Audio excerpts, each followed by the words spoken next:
Eviction നടക്കുന്നതിൻ്റെ ഒരു promo വന്നിരുന്നു. എങ്ങനെയാണ് എവിക്ഷൻ നടക്കുന്നതെന്ന് പറയാം. ഗാർഡൻ ഏരിയയിൽ ടോപ്പ് 6 മത്സരാർത്ഥികളെ നിർത്തുന്നു. അവർക്ക് ഓരോരുത്തർക്കും ഓരോ പെഡസ്റ്റലുകളായി ഓരോ പ്രോപ്പർട്ടി വെച്ചിട്ടുണ്ട്. ആ പ്രോപ്പർട്ടി എന്ന് പറയുന്നത് ഒരു പസിലാണ്. അവരുടെ തന്നെ സ്വന്തം ഫോട്ടോ ഉള്ള പസിലാണ്. ഓരോരുത്തരുടെയും ഫോട്ടോയാണ് ഓരോരുത്തർക്കും കൊടുത്തിരിക്കുന്നത്. ആ ഫോട്ടോയുടെ മുകളിലായിട്ട് അവരുടെ പേരുമുണ്ട്. അപ്പോൾ ആ പസിൽ ഓരോരുത്തരും സോൾവ് ചെയ്യുക എന്നതാണ് ടാസ്ക്. ഇങ്ങനെ സോൾവ് ചെയ്യുന്ന സമയത്ത് ആ 6 പേരിൽ ഒരാളുടെ പസിൽ മാത്രം കംപ്ലീറ്റ് ചെയ്യാൻ സാധിക്കില്ല. അതിൽ ഒരു പീസ് ഇല്ലായിരിക്കും, അല്ലെങ്കിൽ അത് കംപ്ലീറ്റ് ചെയ്യാൻ സാധിക്കില്ല. അങ്ങനെ കംപ്ലീറ്റ് ചെയ്യാതെ നിൽക്കുന്ന ആൾ വീട്ടിൽ നിന്ന് പുറത്താകുന്നതാണ്. അതാണ് എവിക്ഷൻ പ്രോസസ്സ്. അപ്പോൾ 6 പേരിൽ 5 പേര് സേവായി. ആ 5 പേരായിരിക്കും ടോപ്പ് 5. ടോപ്പ് 5 കാണാതെ ഒരാൾ ബിഗ് ബോസ് വീടിനോട് വിട പറയുമെന്ന് തന്നെയാണ് പ്രൊമോയ്ക്കകത്ത് തുടങ്ങുമ്പോൾ തന്നെ ബിഗ് ബോസ് പറയുന്നത്.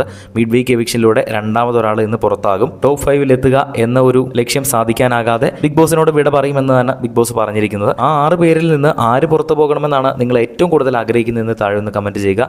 ഈ എവിക്ഷൻ ലൈവായിട്ട് നടക്കുമ്പോൾ തന്നെ നമ്മൾ അപ്ഡേറ്റ് ചെയ്യാം. അത് കാണുന്നതിനായിട്ട് ചാനൽ ഒന്ന് സബ്സ്ക്രൈബ് ചെയ്യുക.